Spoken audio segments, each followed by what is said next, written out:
ಎದರಿಂದ ಕೂಡಿತ್ತು ಅಂತಂದ್ರ ಬಹಳ ಒಳ್ಳೆ ಆಳ್ವಿಕೆಯಿಂದ ನಡೆದಿತ್ತು. ಸಾಮಂತ ರಾಜ್ಯರೆಲ್ಲ ಅವರಿಗೆ ಕಪ್ಪಗಳನ್ನು ಕೊಟ್ಟು ಹೋಗ್ತಿದ್ರು ಬರ್ತಿದ್ರು, ಹೋಗ್ತಿದ್ರು ಬರ್ತಿತ್ತು. ಅಷ್ಟು ಗೌರವದಿಂದ ಆ ರಾಜ್ಯ ನಡ್ಕೊಂಡು ಹೋಗ್ತಾ ಇತ್ತು. ಹೀಗಿರುವಾಗ ರಾಜನಿಗೆ ಒಂದು ಕೊರತೆ ಆಯಿತು, ಒಂದು ಕೊರಗಿತ್ತು.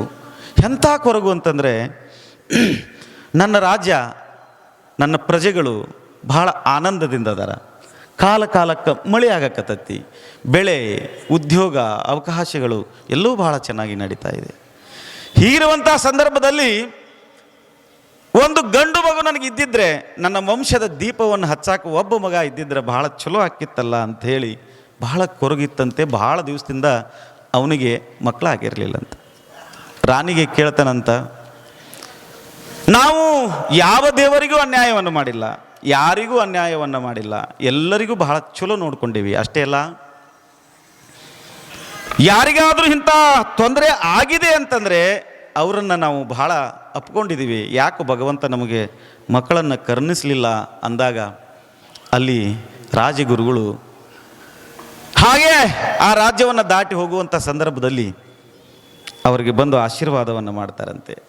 ಇಲ್ಲಪ್ಪ, ಅಪರೂಪಕ್ಕೆ ನಿನಗೊಂದು ಗಂಡು ಮಗು ಆಗುತ್ತೆ, ಆ ಗಂಡು ಮಗುವನ್ನು ಬಹಳ ಒಳ್ಳೆ ರೀತಿಯಿಂದ ಬೆಳೆಸಪ್ಪ.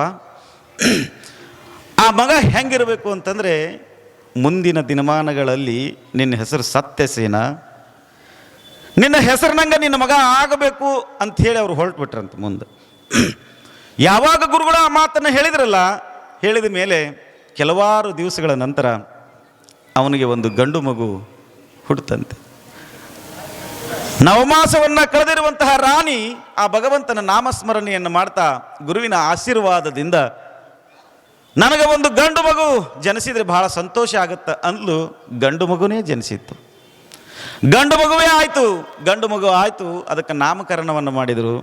ನಾಮಕರಣವನ್ನು ಎಷ್ಟು ಚಲೋ ಮಾಡಿದರು ಅಂತಂದ್ರೆ, ಇಡೀ ರಾಜ್ಯದೊಳಗಿರ್ತಕ್ಕಂಥ ಎಲ್ಲ ಬಡಬಗ್ಗರನ್ನು, ಶ್ರೀಮಂತರನ್ನು, ಜಾತಿ ಮತ ಪಂಥ ಅನ್ನದನೇ ಅವರಿಗೆ ಏನು ಬೇಕಾಗಿತ್ತು ಅವೆಲ್ಲವನ್ನು ಕೊಟ್ಟು ಮುಂದೆ ಆಳುವಂತಹ ರಾಜ್ಯವನ್ನು ರಾಜ ಆಳಬೇಕಾಗಿತ್ತು ಅಂದ್ರೆ ಭಾಳ ಚಲೋ ಇರಲಿ ಅಂಥೇಳಿ ಎಲ್ಲರ ಕಡೆಯಿಂದ ಆಶೀರ್ವಾದವನ್ನು ಮಾಡಿಸ್ದ. ಆವಾಗ ಮಗ 4 ವರ್ಷ, 1 ವರ್ಷ, 2 ವರ್ಷ ದೊಡ್ಡವಾದ ಮೇಲೆ ಅದಲು ಬದಲು ಜೀವನ ಹಿಂಗೆ ಇರುತ್ತಂತ ಹೇಳಂಗಿಲ್ಲ. ಯಾವಾಗ ರಾಜ್ಯ ಅಂತರ್ರಾಜ್ಯ ಮಟ್ಟದೊಳಗೆ ಬೆಳೀತಲ್ಲ, ಆ ರಾಜ್ಯದ ಮೇಲೆ ಕುಹಕಿಗಳ ಕಣ್ಣು ಬಿತ್ತು. ಆವಾಗ ಸತ್ಯಸೇನ ಮಗನನ್ನು ಬಹಳ ಜೋಪಾನವಾಗಿ ಕಾಪಾಡ್ತಾ ಇದ್ದ. 7-8 ವರ್ಷ ತುಂಬಿತ್ತು ಮಗನಿಗೆ. ತುಂಬಿರುವಂಥ ಸಂದರ್ಭದಲ್ಲಿ ಬೇರೆ ರಾಜ್ಯರು ಏನು ಮಾಡಿದರು ಅಂತಂದ್ರೆ, ಅವನ ಮೇಲೆ ದಂಡೆತ್ತಿ ಬಂದು ಅವನನ್ನು ಕೊಂದುಬಿಟ್ರು. ಯಾರನ್ನ? ಸತ್ಯಸೇನನ್ನು ಕೊಂದುಬಿಟ್ರು. ಯಾವಾಗ ಸತ್ಯಸೇನ ಸತ್ತ ಅನ್ನುವಂಥ ಸುದ್ದಿಯನ್ನು ಉಳಿದ ಸಾಮಂತ ರಾಜರುಗಳು ಕೇಳಿದ್ರಲ್ಲ, ಆವಾಗ ಇವರು ಬಾಲ ಬಿಚ್ಚಕ್ಕೆ ಪ್ರಾರಂಭ ಮಾಡಿದರು. ಏನು ಕಪ್ಪಗಳನ್ನು ತಂದು ಕೊಡ್ತಿದ್ರಲ್ಲ ಅದನ್ನು ನಿಲ್ಲಿಸಿದ ಮೇಲೆ ಈ ಕಡೆ ತಾಯಿಗೆ ಬಹಳ ದಿಗಿಲಾಯಿತು, ಸಿಡಿಲು ಬಂದು ಬಡದಂಗಾಯಿತು. ಕಣ್ಣು ಎದುರುಗಡೆ ಇರುವಂತಹ ಗಂಡನನ್ನು ಕಳೆದುಕೊಂಡಿರ್ತಕ್ಕಂಥ ರಾಣಿ, ಮಹಾರಾಜನನ್ನು ಕಳೆದುಕೊಂಡಿರ್ತಕ್ಕಂಥ ರಾಣಿ ಗುರುಗಳಿಗೆ ಪ್ರಾರ್ಥನೆಯನ್ನು ಮಾಡ್ತಾಳೆ. ಗುರುಗಳೇ, ಯಾವ ಪುರುಷಾರ್ಥಕ್ಕಾಗಿ ನನಗೆ ಮಗುವನ್ನು ಕೊಟ್ರಿ? ನನ್ನ ಗಂಡ ನನ್ನ ಜೊತೆ ಇನ್ನೊಂದಿಷ್ಟು ದಿವಸ ಇದ್ದಿದ್ರೆ ನಾನು ಬಹಳ ಖುಷಿ ಪಡ್ತಿದ್ದೆ. ಮುತ್ತಿನಂಥ ಒಂದು ಗಂಡು ಮಗುವನ್ನು ಕೊಟ್ರಿ, ಆದರೆ ಗಂಡನನ್ನು ಕಿತ್ಕೊಂಡ್ರಲ್ಲ ಅಂಥೇಳಿ ಗುರುವಿಗೆ ಪ್ರಾರ್ಥನೆಯನ್ನು ಮಾಡಿಕೊಳ್ಳುವಂಥ ಸಂದರ್ಭದಲ್ಲಿ ಮಗ ಬೆಳೆದು 10-11 ವರ್ಷ ಆಯಿತು. 10-11 ವರ್ಷ, ಇನ್ನೇನು 15-16 ವರ್ಷಕ್ಕೆ ಬಂದ ಮಗ. ಬಂದ ತಕ್ಷಣ ಅವನಿಗೆ ರಾಜ್ಯ ಅಂದ್ರೆ ಗೊತ್ತಿಲ್ಲ, ಪ್ರಜೆ ಅಂದ್ರೆ ಗೊತ್ತಿಲ್ಲ, ಅದರ ನಿಯಮಗಳು ಗೊತ್ತಿಲ್ಲ, ಧರ್ಮ ಅಂದ್ರೆ ಗೊತ್ತಿಲ್ಲ, ಕರ್ಮ ಅಂದ್ರೆ ಗೊತ್ತಿಲ್ಲ. ರಾಜ್ಯ, ಯುವರಾಜ ಅನ್ನುವಂಥ ಪಟ್ಟದ ಮೇಲೆ ಕುಳಿತಿರುವಂಥ ಅವ ಏನು ಮಾಡ್ದ ಅಂತಂದ್ರೆ, ಸಂಘ ಬಹಳ ಕೆಟ್ಟು ಹೋತು. ಎಷ್ಟು ಕೆಟ್ಟು ಹೋತು ಸಂಘ ಅಂತಂದ್ರೆ,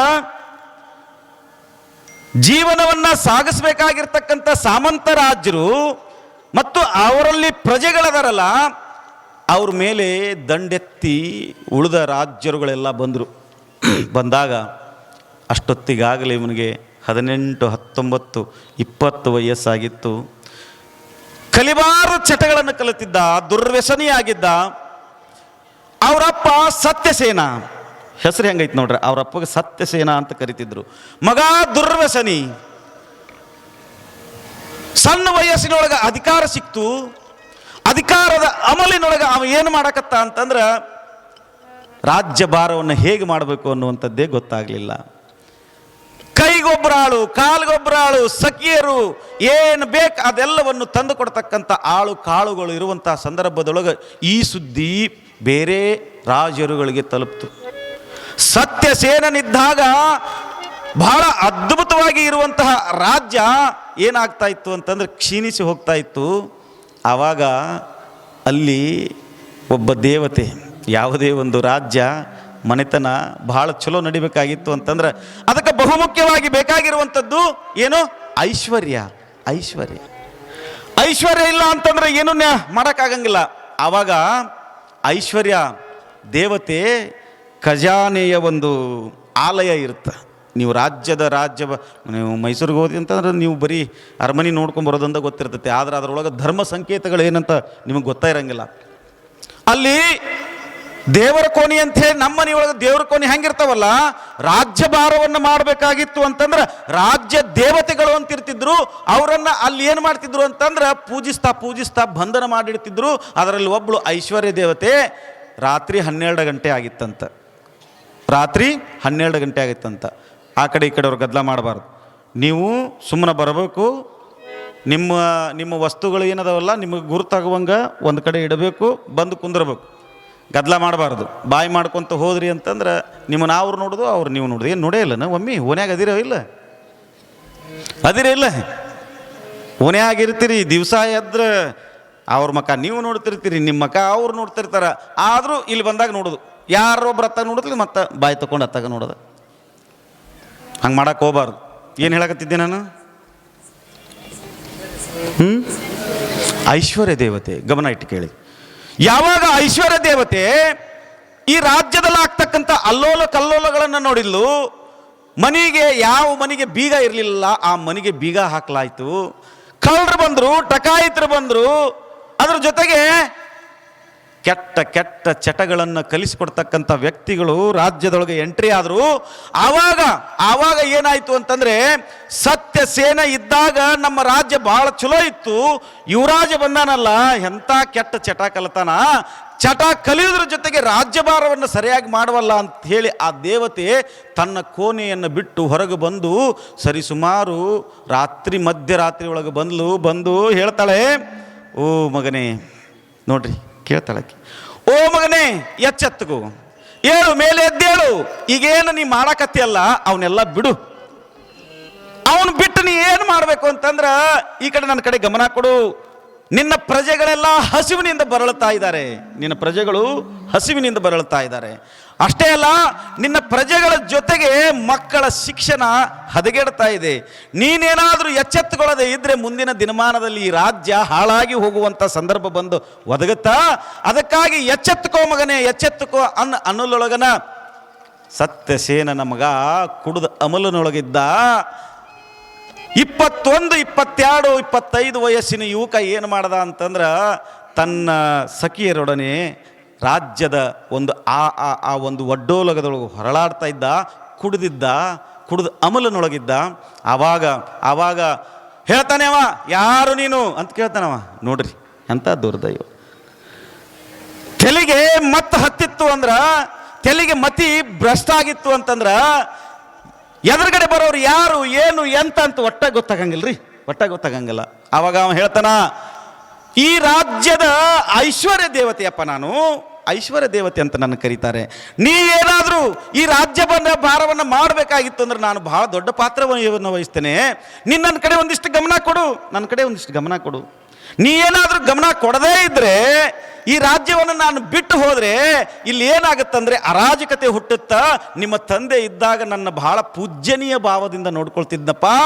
ನಾನು ಇಲ್ಲಿ ಇರಬೇಕಾಗಿತ್ತು ಅಂದ್ರೆ ನೀನು ನಿನ್ನ ಕೆಟ್ಟ ಚಟಗಳನ್ನು ಬಿಟ್ಟು ಒಂದಿಷ್ಟು ನನ್ನ ಕಡೆ ಗಮನ ಕೊಡು, ನಿನ್ನ ಕೈ ಹಿಡಿದು ರಾಜ್ಯಭಾರವನ್ನು ನಾ ಮಾಡಿಸ್ತೀನಿ ಅಂತೇಳಿ ಆ ತಾಯಿ ಹೇಳಿದಾಗ, ಹೇ ನಿನ್ನ ಅವಶ್ಯಕತೆ ನನಗಿಲ್ಲ, ಹೋಗಂದಂತವ. ನಿನ್ನ ಅವಶ್ಯಕತೆ ನನಗಿಲ್ಲ, ನೀ ಹೋಗು, ನಿನ್ನಿಂದ ನನಗೆ ಏನು ಆಗೋ ಜರೂರತ್ತಿಲ್ಲ ಅಂತಂದ. ಯಾಕಂದ್ರೆ ಅವಂಗ ದುಃಖ ಅಂದ್ರೆ ಗೊತ್ತಿಲ್ಲ, ಸುಖ ಅಂದ್ರೆ ಗೊತ್ತಿಲ್ಲ, ಆಳ್ವಿಕೆ ಅಂದ್ರೆ ಗೊತ್ತಿಲ್ಲ, ರಾಜ್ಯ ಅಂದ್ರೆ ಗೊತ್ತಿಲ್ಲ, ಸಂಸ್ಕಾರ ಅಂದ್ರೆ ಗೊತ್ತಿಲ್ಲ, ದೊಡ್ಡವರು ಅಂದ್ರೆ ಗೊತ್ತಿಲ್ಲ, ಚಿಕ್ಕವರು ಅಂದ್ರೆ ಗೊತ್ತಿಲ್ಲ. ಇನ್ನು ಐಶ್ವರ್ಯ ದೇವತೆ ಅವನಿಗೆ ಎಲ್ಲಿ ಗೊತ್ತಾಗಕ್ಕೆ ಸಾಧ್ಯ ಇದೆ? ಯಾವಾಗ ಐಶ್ವರ್ಯ ದೇವತೆನೇ ಹೋಗು ಅನ್ನಲ್ಲ, ಅವಳು ಮೊದಲ ಚಂಚಲತೆ, ಒಬ್ಬರ ಕಡೆ ಇರಂಗಿಲ್ಲ ಆಕೆ. ಆಯ್ತು ಹೋಗು ಅಂಥೇಳಿ ಆ ರಾಜ್ಯವನ್ನು ಬಿಟ್ಟು ಹೋದ ಮೇಲೆ ನಿಮಗೆ ಹೇಳ್ತೀನಿ, ಅಲ್ಲಿ ಅರಾಜಕತೆ ಉಂಟಾತು. ಒಬ್ಬರನ್ನು ಕೊಲ್ಲಕ್ಕೆ ಪ್ರಾರಂಭ ಮಾಡಿದ್ರು. ಕೊರಳಲ್ಲಿರುವಂಥ ತಾಳಿ ಇಂತಾದ ಕಸ್ಕೊಂಡು ಇಡೀ ರಾಜ್ಯ ಹಾಳು ಕೊಂಪೆ ಆಗುವಂಥ ವ್ಯವಸ್ಥೆಗೆ ಬಂತು. ಆವಾಗಲೂ ಸತ್ಯಸೇನನ ಮಗ ಆ ದುರ್ವ್ಯಸನಿ ಗಮನ ಕೊಡಲಿಲ್ಲ. ಆವಾಗ ಹೀಗೆ ನಡೆಯುವಂಥ ಸಂದರ್ಭದೊಳಗೆ ಹೀಗೆ ಕುಡಿದ ಅಮಲನೊಳಗೆ ಹೊರಳಾಡ್ತಾ ಇದ್ದ. ಇನ್ನೊಬ್ಬ ದೇವತೆ ಬಂದ್ಲು, ಮಗನೇ ನೋಡು ನನ್ನ ಕಡೆ ಒಂದಿಷ್ಟು ನೋಡು, ಈ ಕಡೆ ನಾನು ಒಂದು ಚೂರು ನನ್ನ ಕಡೆ ಸ್ವಲ್ಪ ಗಮನ ಕೊಡು. ನನ್ನ ಕಡೆ ಏನಾದರೂ ಗಮನ ಕೊಟ್ಟಿ ಅಂದ್ರೆ, ನನ್ನ ಕಡೆ ಒಂದಿಷ್ಟು ಗಮನ ಕೊಟ್ಟಿ ಅಂದ್ರೆ, ಈಗೇನು ಬಿಟ್ಟು ಹೋಗ್ಯಾಳಲ್ಲ ಐಶ್ವರ್ಯ ದೇವತೆ, ಆಕಿನ ನಾ ಕರ್ಕೊಂಡು ಬರ್ತೀನಿ. ಆಕೆ ಏನದಳಲ್ಲ, ಆಕಿ ನನ್ನ ತಂಗಿ. ನಾನು ಆಕಿಗೆ ಒಂದು ಗೆರಿ ಹೊಡೆದ್ನೆ ಅಂದ್ರೆ ನನ್ನ ಬಿಟ್ಟು ಹೋಗಂಗಿಲ್ಲ. ದಯವಿಟ್ಟು ನನ್ನ ಮಾತನ್ನು ಕೇಳಪ್ಪ, ನನ್ನ ಮಾತನ್ನು ಕೇಳು ಮಗನೇ, ನನ್ನ ಮಾತು ಕೇಳು. ನಿನ್ನ ತಂದೆ ಇದ್ದಾಗ ಎಂಥ ಸಂಸ್ಕಾರ, ಎಂಥ ರಾಜ್ಯಭಾರ, ಆ ಊರು ಎಷ್ಟು ಸುಭಿಕ್ಷೆಯಿಂದ ಕೂಡಿತ್ತು ಅಂತಂದರೆ ಎಲ್ಲರೂ ಸಮನಾಗಿ ಜೀವನವನ್ನು ಮಾಡ್ತಿದ್ರಪ್ಪ. ನೀನು ಏನು ಕೆಟ್ಟ ಚಟ ಮಾಡಕತ್ತೀಯಲ್ಲ, ಯಾರ್ಯಾರ್ದೋ ಸಂಘ ಮಾಡಿ ಎಂಥ ವಯಸ್ಸಿನೊಳಗೆ ನಿನಗೆ ಏನು ಸಂಸ್ಕಾರ ಸಿಗಬೇಕಾಗಿತ್ತು, ಅದು ಯಾವುದು ಸಿಗಲಿಲ್ಲಲ್ಲಪ್ಪ ನಿನಗೆ. ಈಗ ಆದರೂ ನನ್ನ ಕಡೆ ಗಮನ ಕೊಡು. ನಾನು ಯಾರು ಗೊತ್ತಾ ಅಂತ ಕೇಳಿದ್ಲಕ್ಕಿ. ಯಾರು ಅಂತ ಹಿಂಗೆ ನೋಡ್ದವ. ಯಾಕ? ಕುಡ್ದಿದ್ದ, ಅವನಿಗೇನು ಬೇಕು ಅದೆಲ್ಲ ಸಿಗುತ್ತಿತ್ತು, ಯಾವಾಗ ಏನು ಬೇಕು ಅದು ಹಾಕಿತ್ತು. ಆವಾಗ ಅದರ ಬಗ್ಗೆ ಎಲ್ಲಿ ಗಮನ ಕೊಡೋಕ್ಕಾಗತ್ತೆ ರೀ? ಮನೆಯೊಳಗೆ ಮಗನನ್ನು ಬೆಳೆಸ್ಬೇಕಾಗಿತ್ತು ಅಂತಂದ್ರೆ ಅಪ್ಪ 1 ರೂಪಾಯಿ ಕೂಡಿಡ್ತಾಳ, ಅವ್ವ 1 ರೂಪಾಯಿ ಕೂಡಿಡ್ತಾಳ. ರೊಕ್ಕ ಐತೆ ಅಂತೇಳಿ ಮಗನಿಗೆ ತೋರಿಸಿಕೊಟ್ರೆ ಎಲ್ಲಿ ಮಗ ಹಾದಿ ತಪ್ತಾಳ ಅಂಥೇಳಿ ಅವನಿಗೆ ಕಷ್ಟದ ಅರಿವುಗಳನ್ನು ತಂದೆ ತಾಯಿಗಳು ತೋರಿಸಿಕೊಡ್ತಾರೆ. ರಾಜ್ಯನೇ ಆಗಿರಲಿ, ಮನೆಯೇ ಆಗಿರಲಿ, ಎಲ್ಲವೂ ಒಂದೇ. ಯಾವಾಗ ತಂದೆ ತಾಯಿಗಳು ಮಗನಿಗೆ ವಯಸ್ಸಿನೊಳಗೆ ಒಂದಿಷ್ಟು ತಿಳುವಳಿಕೆಯನ್ನು, ಒಂದಿಷ್ಟು ಒಳ್ಳೆ ಮಾತುಗಳನ್ನು ಹೇಳದೇ ಇದ್ರೆ ಏನಾಗುತ್ತೆ ಅನ್ನೋದಕ್ಕೆ ಇದೊಂದು ಉದಾಹರಣೆ. ಆವಾಗ ನೋಡ್ರಿ, ಯಾವಾಗ ಅಲ್ಲಿ ಸತ್ಯಸೇನ ಹೋದ ಮೇಲೆ ಯಾವ ದೇವತೆಗಳನ್ನು ಪೂಜಿಸಬೇಕಾಗಿತ್ತು ಆ ದೇವತೆಗಳನ್ನು ಅವನು ಪೂಜಿಸಲಿಲ್ಲ. ಅವನ್ನ ತನ್ನ ಕೆಟ್ಟ ಚಟಗಳಿಗಾಗಿ ಆಧಾರ ಸ್ತಂಭಗಳನ್ನು ಮಾಡಿಕೊಂಡ. ಹೇಳ್ತಾಳೆ ಅವಳು, ಅಪ್ಪ ನಾನು ವಿದ್ಯಾದೇವತೆ ಅಂತೇಳಿ ಕರೀತಾರೆ ನನ್ನ. ನಾನು ಬರಬೇಕಾದ್ರೆ ಬಹಳ ಕಷ್ಟ. ನಿಮ್ಮಪ್ಪ ತಪಸ್ಸು ಮಾಡಿ ನನ್ನ ಸ್ಥಾಪನೆ ಮಾಡ್ಯಾನಿಲ್ಲಿ. ಬರೀ ನಿನಗಾಗಿ ಸ್ಥಾಪನೆ ಮಾಡಿಲ್ಲ, ರಾಜ್ಯದಲ್ಲಿರುವಂಥ ಎಷ್ಟು ಮಕ್ಕಳದಾರಲ್ಲ ಅವ್ರಿಗೆ ವಿದ್ಯೆ ಸಿಗಲಿ, ಬುದ್ಧಿ ಸಿಗಲಿ, ಅವರು ಓದಿ ಮುಂದೆ ದೊಡ್ಡವರಾಗಿ ಈ ರಾಜ್ಯದ ಹೆಸರನ್ನು ಅಂತಾರಾಜ್ಯ ಮಟ್ಟಕ್ಕೆ ತರಲಿ ಅಂಥೇಳಿ ನನ್ನನ್ನು ಇಲ್ಲಿ ಸ್ಥಾಪನೆ ಮಾಡ್ಯಾನಪ್ಪ. ಒಂದು ದಿವಸ ಬಂದು ಸುಮ್ಮನೆ ನನ್ನ ಮುಂದೆ ನಿಂತು ಬಿಟ್ಟಿದ್ದಿ ಅಂತಂದ್ರೆ ನಿನ್ನ ಜೀವನನ ಬದಲು ಮಾಡ್ಬಿಡ್ತಿದ್ನಲ್ಲೋ. ಮಗನೇ ನನ್ನ ಕಡೆ ಗಮನ ಕೊಡು. ನಾನು ನಿನ್ನನ್ನು ನನ್ನ ಕಡೆ ನೀ ಏನಾದರೂ 1, 2 ತಿಂಗಳು 3 ತಿಂಗಳು ಗಮನ ಕೊಟ್ಟು ನನ್ನ ಬಗ್ಗೆ ಒಂದಿಷ್ಟು ಗಮನವನ್ನು ಹರಿಸಿದಿ ಅಂತಂದರೆ ಇಡೀ ನಿನ್ನ ರಾಜ್ಯವನ್ನು ನೋಡ್ಕೊಳ್ತಕ್ಕಂಥ ಜವಾಬ್ದಾರಿ ನನ್ನದಿದೆ ಮಗನೇ. ದಯವಿಟ್ಟು ನನ್ನ ಕಡೆ ಒಂದು ಗಮನವನ್ನು ಕೊಡು ಅಂದಾಗ ಕುಡಿದ ಅಮಲನಲ್ಲಿರ್ತಕ್ಕಂಥ ಯುವರಾಜನಿಗೆ ತನ್ನದೇ ಧ್ಯಾನ, ತನ್ನದೇ ಒಂದು ಬಳಗವನ್ನು ಸೃಷ್ಟಿ ಮಾಡಿಕೊಂಡು ಬಿಟ್ಟಿದ್ದ. ಅಷ್ಟೇ ಅಲ್ಲ, ಅವನಿಗೆ ರಾಜ್ಯಭಾರ, ರಾಜ್ಯದಲ್ಲಿರುವಂಥ ಐಶ್ವರ್ಯ, ವಿದ್ಯೆ, ಪಂಡಿತರು, ಹಿರಿಯರು ಯಾರದಾರ ಅವ್ರಿಗೆ ಏನು ಎಂತ ಅನ್ನುವಂಥದ್ದೇ ಅವನಿಗೆ ಗೊತ್ತಿರಲಿಲ್ಲ. ನಾನು ನಿಮ್ಮಲ್ಲಿ ಕೇಳ್ಕೊಳ್ಳೋದಿಷ್ಟೇ, ಈ ದೃಷ್ಟಾಂತವನ್ನು ನಿಮಗೆ ಹೇಳುವಂಥ ಉದ್ದೇಶ ನನ್ನದೇನು ಅಂತಂದರೆ, ಯಾವಾಗ ನಾವು ನಮ್ಮ ಮಕ್ಕಳನ್ನು ಬೆಳೆಸುವಂಥ ಸಂದರ್ಭದಲ್ಲಿ ಎಲ್ಲ ಸವಲತ್ತುಗಳನ್ನು ನಮ್ಮ ಮಕ್ಕಳಿಗೆ ಮಾಡಿರ್ತೀವಿ, ಎಲ್ಲವನ್ನೂ ನಮ್ಮ ಮಕ್ಕಳಿಗೆ ಒದಗಿಸಿರ್ತೀವಿ. ಆದರೆ ನಮ್ಮ ಮಕ್ಕಳು ಎಷ್ಟು ಕೆಟ್ಟ ಚಟಗಳನ್ನು ಮಾಡ್ತಾರಲ್ಲ. ನಿನ್ನೆ ದಿವಸ ಯಾರೋ ಒಬ್ಬಳು ತಾಯಿ ಒಬ್ಬ ಹುಡುಗನ ಕೈಯಾಗ ನನ್ನ ಕಡೆ ಚೀಟಿ ಕೊಟ್ಟು ಕಳಿಸಿದ್ಲು. ಚೀಟಿ ಕೊಟ್ಟಾಗ ಆ ಚೀಟಿ ಒಳಗೆ ಬರೆದಿದ್ಲು, ಏನು ಬರೆದಿದ್ಲು ಅಂತಂದ್ರೆ, ಪೂಜ್ಯರೇ ನಮಸ್ಕಾರ, ತಮ್ಮ ಪ್ರವಚನ, ತಮ್ಮ ಮಾತುಗಳು ನಮ್ಮ ಜೀವನಕ್ಕೆ ಸ್ಫೂರ್ತಿ. ಆದರೆ ನಮ್ಮ ಊರೊಳಗಡೆ ನೀವು ಹೇಳಿದ ಹಾಗೆ ಎಲ್ಲರೂ ಬಹಳ ಒಳ್ಳೆಯವರೇ, ಎಲ್ಲರೂ ತಮ್ಮ ತಮ್ಮ ಜೀವನವನ್ನು ತಮ್ಮ ತಮ್ಮ ಕಾಲ ಮೇಲೆ ನಡೆಸ್ಕೊಂಡು ಹೋಗ್ತಾ ಇದ್ದಾರೆ ಪೂಜ್ಯರೇ. ದುಡ್ಕೊಂಡು ತಿಂತಾರೆ, ಶ್ರೀಮಂತರೇ ಇರಲಿ ಬಡವರೇ ಇರಲಿ, ಭಾವನೆಗಳೆಲ್ಲವೂ ಒಂದೇ ಇದೆ. ಆದರೆ ನನಗೊಂದು ಆಘಾತ ಆಗಿದೆ, ನನಗೊಂದು ನೋವಾಗಿದೆ. ಆ ನೋವು ಏನು ಅಂತಂದ್ರೆ, ನಮ್ಮ ಊರೊಳಗಿರ್ತಕ್ಕಂಥ ಯುವಕರು ಬಹಳ ಸದೃಢವಾಗಿರುವಂಥ ಯುವಕರು, ಹೆಣ್ಣುಮಕ್ಕಳು ಬಹಳ ಸಾಧಕಿಯರು. ಕಿತ್ತೂರು ರಾಣಿ ಚೆನ್ನಮ್ಮ ಇದ್ದಂಗೆ ಅದಾರ, ಒನಕೆ ಓಬವ್ವ ಇದ್ದಂಗೆ ಅದಾರ, ಸಿಂಧೂರು ಲಕ್ಷ್ಮಣ್ ಇದ್ದಂಗೆ ಅದಾರ ಹುಡುಗರು, ಸಂಗೊಳ್ಳಿ ರಾಯಣ್ಣ ಇದ್ದಂಗೆ ಅದಾರ, ಶಿವಾಜಿ ಮಹಾರಾಜರು ಇದ್ದಂಗೆ ಅದರ, ಬಸವಣ್ಣ ಇದ್ದಂಗೆ ಅದನ್ನ, ಡೋಹರ್ ಇದ್ದ ಕಕ್ಕಯ್ಯ ಇದ್ದಂಗೆ ಅದನ್ನ, ಹರಳ ಇದ್ದಂಗೆ ಇದರ, ಮಾದಾರ ಚೆನ್ನಯ್ಯ ಇದ್ದಂಗೆ ನಮ್ಮ ಮಕ್ಕಳು, ನಮ್ಮ ಯುವಕರು ನಮ್ಮ ಊರೊಳಗೆ ಅದಾರ ಪೂಜ್ಯರೇ. ನನ್ನ ಕಿಶೆ ಒಳಗೆ ಐತೆ ಮತ್ತು ಚೀಟಿ ಅದು. ನಾ ಏನು ಸುಮ್ಮನೆ ಹುಟ್ಟಿಸ್ಕೊಂಡು ಹೇಳಕತ್ತಿಲ್ಲ, ಹುಟ್ಟಿಸ್ಕೊಂಡು ಹೇಳಕತ್ತಿಲ್ಲ.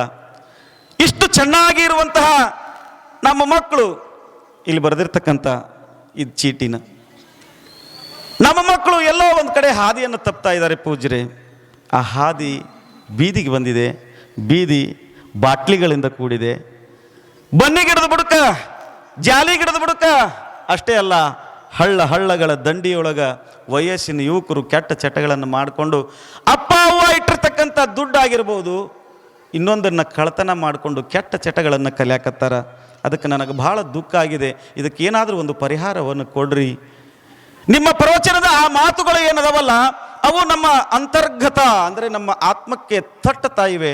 ಹಾಗೇನೆ ನಮ್ಮ ಯುವಕರನ್ನ ಏನಾದರೂ ದಾರಿಗೆ ತರುವಂಥ ಕೆಲಸ ಆಗೋದಾದರೆ ದಯವಿಟ್ಟು ಈ ಮಾತನ್ನು ನೀವು ನಾಳೆ ದಿವಸ ಹೇಳಬೇಕು ಅಂದಾಗ, ಆ ತಾಯಿಗಾಗಿ, ಆ ತಾಯಿಯ ಈ ಒಂದು ಓಲೆಗಾಗಿ ಈ ಒಂದು ದೃಷ್ಟಾಂತವನ್ನು ನಿಮ್ಮ ಮುಂದೆ ತರ್ತಾ ಇದ್ದೀನಿ ನಾನು.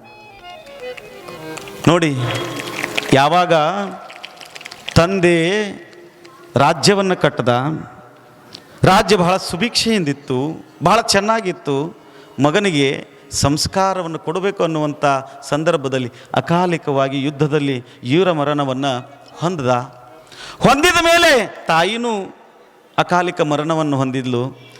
ಆ ರಾಜ್ಯದಲ್ಲಿರ್ತಕ್ಕಂಥ ದೇವತೆಗಳ ಬಗ್ಗೆ ಅರಿವಿಲ್ಲದೆ ಇರುವಂತಹ ಮಗ ರಾಜ್ಯ ಯುವರಾಜ ಏನು ಮಾಡದ ಅಂತಂದರೆ, ಇನ್ನೇನು ಸಂಪೂರ್ಣವಾಗಿ ಆ ರಾಜ್ಯ ಹಾಳಾಗಿ ಹೋಗಬೇಕು ಅನ್ನುವಂಥ ಸಂದರ್ಭದಲ್ಲಿ ವಿದ್ಯಾದೇವತೆಯನ್ನು ಗಮನಿಸದೆ, ನೀ ಯಾರು, ನಿನ್ನ ಅವಶ್ಯಕತೆನೇ ನನಗಿಲ್ಲ, ನನ್ನ ಹತ್ರ ವಿದ್ಯೆ ಇಲ್ಲ ಅಂದರೂ ಕೈಗೊಂದಾಳ ಕಾಲಿಗೊಂದಾಳು ಅಂತ ಹೇಳಿ ಕುಡಿದು ಅಮಲಿನೊಳಗ ಆ ವಿದ್ಯಾದೇವತೆಯನ್ನು ಧಿಕ್ಕರಿಸಿದ ಪುಣ್ಯಾತ್ಮ. ಧಿಕ್ಕರಿಸಿದಾಗ ವಿದ್ಯಾದೇವತೆ ಹೇಳ್ತಾಳೆ, ನೋಡು, ಒಂದು ಕಾಲು ಹೊರಗಿಟ್ಟೇನಿ, ಒಂದು ಕಾಲು ಒಳಗೈತಿ, ಈಗಲಾದರೂ ನನ್ನನ್ನು ಒಳಗಡೆ ಕರ್ಕೋಬಹುದು, ಕರ್ಕೊಳ್ಳದೆ ಇದ್ರೆ ಸಂಪೂರ್ಣ ಈ ರಾಜ್ಯ ನಾಶ ಆಗಿ ಹೋಗುತ್ತೆ, ತಿಳ್ಕೊ ಮಗ ಅಂತ ಹೇಳಿ ಆಕಿ ಏನು ಮಾಡಿದ್ಲು ಅಂತಂದರೆ, ಆ ರಾಜ್ಯವನ್ನು ಬಿಟ್ಟು ಹೋದ್ಲು. ಇವು ಕುಡಿದ ಅಮಲಿನೊಳಗೆ ಹಂಗೆ ಬಿದ್ದಿದ್ದ. ಬೀಳುವಂಥ ಸಂದರ್ಭದಲ್ಲಿ ಏನಾಯಿತು ಅಂತಂದರೆ, ಕೊನೆಯದಾಗಿ ಉಳಿದಿರ್ತಕ್ಕಂಥ ದೇವತೆ ಯಾರು? ಶಾಂತಿ ದೇವತೆ. ಯಾರಿಗೆ ಬೇಡ ಶಾಂತಿ? ಯಾರಿಗೆ ಬೇಡ ನೆಮ್ಮದಿ? ಅದು ಒಬ್ಬ ಮಹಾತ್ಮನಿಗೂ ಬೇಕು, ಒಬ್ಬ ಸಾಮಾನ್ಯ ಸಾಧಕನಿಗೂ ಶಾಂತಿ ಬೇಕು. ಅದರ ಜೊತೆಗೆ ಶಾಂತಿ ಅನ್ನುವಂಥದ್ದಿಲ್ಲ, ಅದು ನೆಮ್ಮದಿಯ ಪರಮಾವಧಿ. ಅದರ ರುಚಿ ಒಂದಿಷ್ಟು ಏನಾದರೂ ನಮಗೆ ಸಿಕ್ಕಿಬಿಟ್ರೆ, ಆ ಪರಮಾತ್ಮನ ಜ್ಞಾನದ ಒಲವಿನ ಆನಂದದ ಸುಖ ಅಂತೇನಿದೆಯಲ್ಲ, ಆ ಸುಖದ ಮುಂದೆ ನೀವು ಬೆಳ್ಳಿ ತಂದಿಡ್ರಿ, ಬಂಗಾರ ತಂದಿಡ್ರಿ, ವಜ್ರ ತಂದಿಡ್ರಿ, ವೈಡೂರ್ಯ ತಂದಿಡ್ರಿ, ಅದು ಯಾವುದು ಸುಖವನ್ನು ಕೊಡಂಗಿಲ್ಲ. ಆದರೆ ನೆಮ್ಮದಿ, ಶಾಂತಿ ಅನ್ನುವಂಥದ್ದಿದೆಯಲ್ಲ, ಅದು ಬಹಳ ಮುಖ್ಯ. ಏನು KG ಗಂಟ್ಲೆ ಬಂಗಾರ ಹಾಕ್ಕೊಂಡು,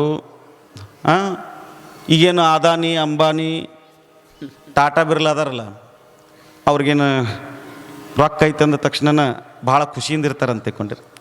ನೆಮ್ಮದಿ, ಆನಂದ, ಸಂತೋಷ ಅನ್ನುವಂಥದ್ದು ಇದೆಯಲ್ಲ, ಅದನ್ನು ನಾವೇ ಪಡ್ಕೊಳ್ಬೇಕೆ ಹೊರತಾಗಿ ಅದನ್ನು ದುಡ್ಡಿನಿಂದ, ರೊಕ್ಕನಿಂದ, ಇನ್ನೊಂದರಿಂದ, ಅಧಿಕಾರದಿಂದ ತಗೋಬೇಕು ಅನ್ನುವಂಥ ಮೂರ್ಖತನ ನಮ್ಮ ತಲೆಯೊಳಗೆ ಬಂದ್ರೆ ಯಾವತ್ತೂ ಸಾಧ್ಯ ಇಲ್ಲ ಅನ್ನುವಂಥದ್ದನ್ನ ಈ ಯುವರಾಜನನ್ನ ನಾವು ನೋಡಿ ಕಲಿಬೇಕು ಅನ್ನುವಂಥದ್ದು ನಮಗೆ ಗೊತ್ತಾಗ್ತದೆ ಪುಣ್ಯಾತ್ಮರೇ.